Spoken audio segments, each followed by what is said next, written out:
Bonjour, mon nom c'est Amina Foukara.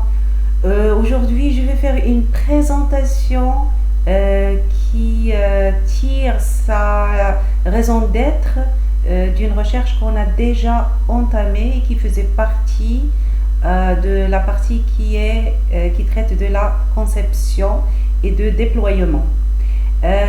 Donc avant de parler de ceci, je vous informe qu'il s'agit aujourd'hui de faire une présentation se rapportant uniquement à la phase de réalisation et on va aborder un point seulement des points qu'on va être forcé d'inclure dans cette phase de réalisation.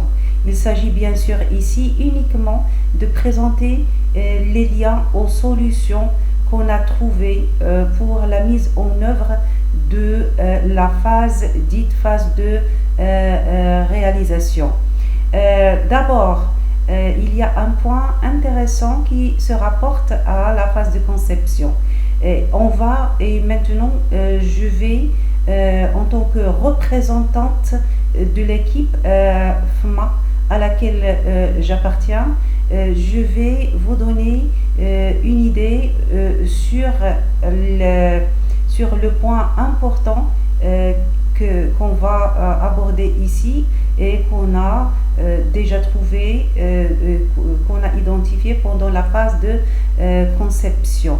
Donc il s'agit d'une recherche qui était entamée pendant la phase de conception dans toutes les institutions qui sont réservées pour les sourds-muets, c'est-à-dire pour les apprenants. Je les appelle toujours des apprenants non-entendants et ces institutions sont celles qui se trouvent sur la région d'Agadir. Donc je vais maintenant décrire un seul point que nous avons tiré de cette recherche, c'est que pour transmettre des idées aux apprenants non-entendants, il faut d'abord maîtriser la langue des signes. Sachant qu'il y a 3 types de langues de signes, donc les Marocains qu'on a contactés pendant la phase de conception dont ils se servent. Il y a la langue des signes arabe, la langue des signes française, la langue des signes anglaise.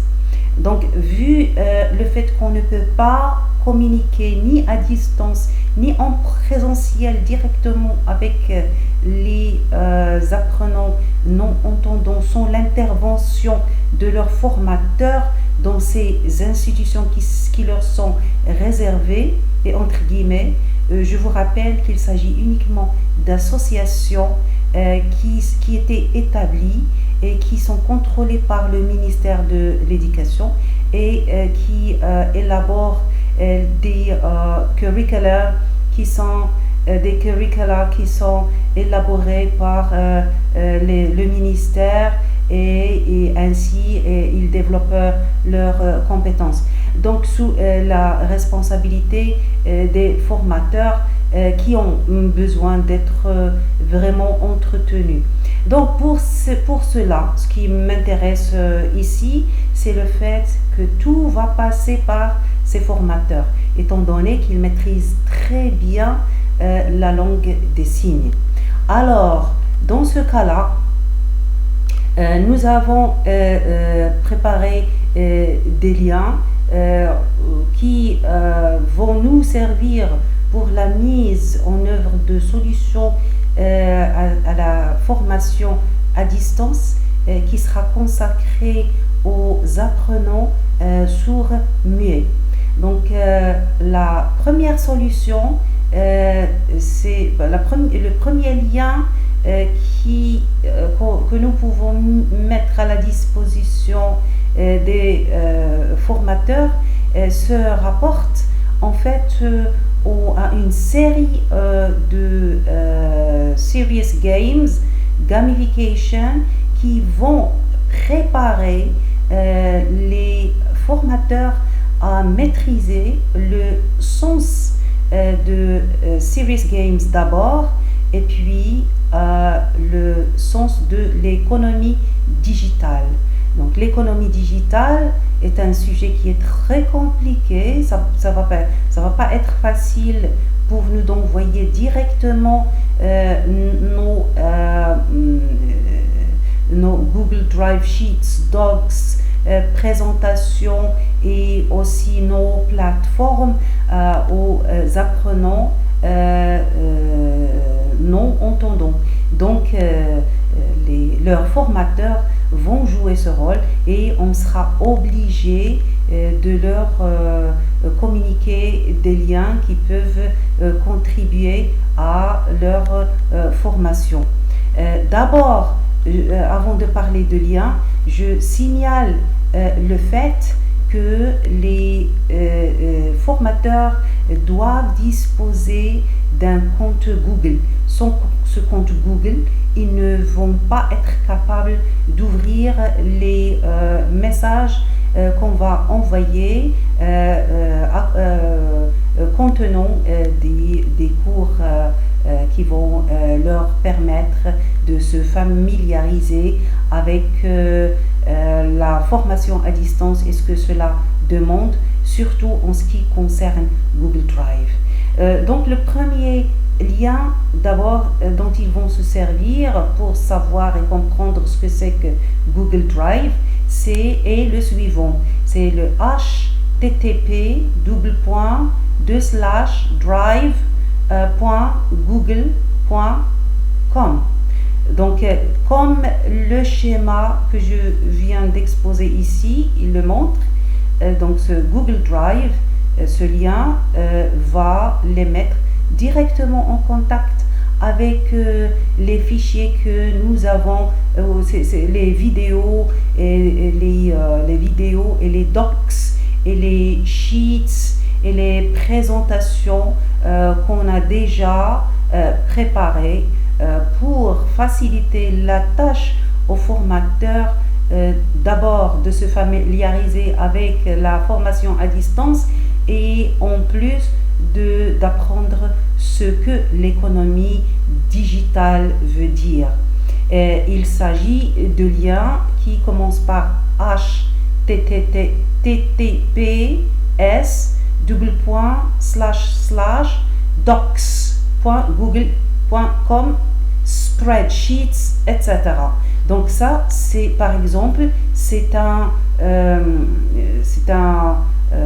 docs que nous avons construit juste à l'intention des formateurs pour qu'ils sachent ce que Google Drive veut dire.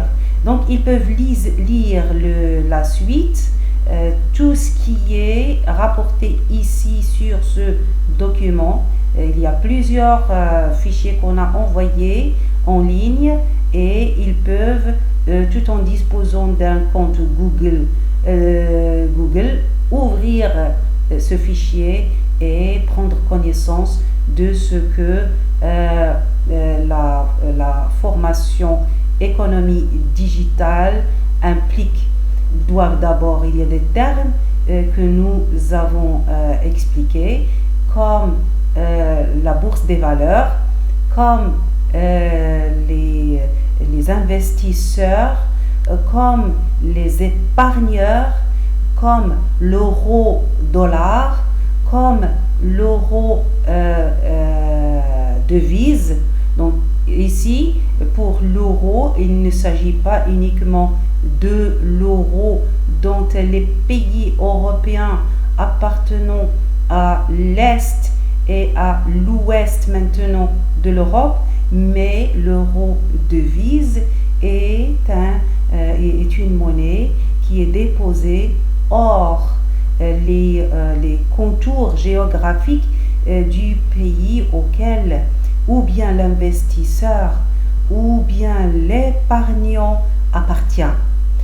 Donc ce sont des choses dont les formateurs doivent apprendre, que les formateurs qui sont placés dans des institutions pour les non-entendants doivent apprendre afin qu'ils puissent avec le temps servir la communauté auquel ils appartiennent, c'est-à-dire servir les apprenants non entendants qui sont placés sous leur responsabilité.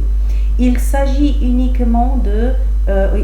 aussi de présenter des liens, des solutions qui peuvent aider ces formateurs à se mettre sur des plateformes.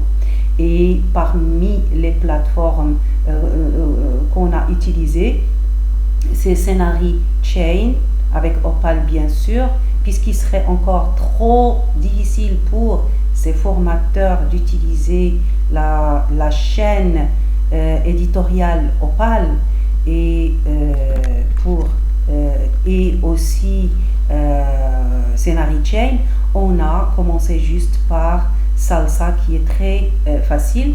Donc ils peuvent composer http comme lien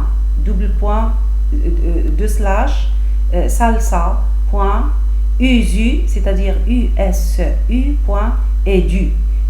Donc ça va les aider à trouver tous les documents et toutes les vidéos qu'on a préparées pour eux, pour se familiariser avec l'enseignement à distance et surtout pour mettre à l'œuvre l'enseignement de l'économie digitale.